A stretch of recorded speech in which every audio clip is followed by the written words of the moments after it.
రోజు రోజుకు పెరుగుతున్న పెట్రోల్ ధరలు సామాన్యుడి జేబుకు చిల్లు పెడుతుంటే 5గురు సాధారణ మహిళలు కలిసి ఒక అద్భుతాన్ని సృష్టించారు. రోజుకు 400 నుంచి 500 సంపాదించే పేద ప్రజలు, ఉద్యోగినుల ప్రయాణ కష్టాలను తీర్చేందుకు కేవలం 25,000 రూపాయల బడ్జెట్లోనే ఒక ఎలక్ట్రిక్ సైకిల్ను రూపొందించారు. అదే యంత్రిక.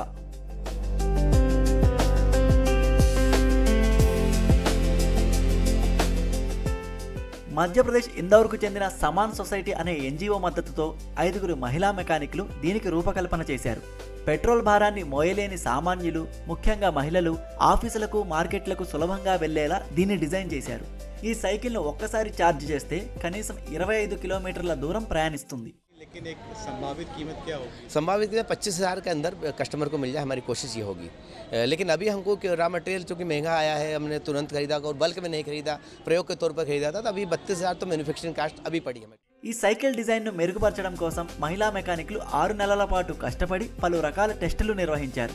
వీరి ప్రతిభను గుర్తించిన ప్రతిష్టాత్మక ఐఐటి బాంబే క్యాంపస్ అవసరాల కోసం ఇప్పటికే 10 యంత్రిక సైకిళ్లను ఆర్డర్ ఇచ్చింది. కాలుష్యాన్ని తగ్గిస్తూ సామాన్యుడికి ఆర్థికంగా అండగా నిలిచే ఈ యంత్రిక ఇటు మహిళా సాధికారతకు, అటు లో బడ్జెట్ ఇన్నోవేషన్కు చక్కని ఉదాహరణగా నిలుస్తోంది.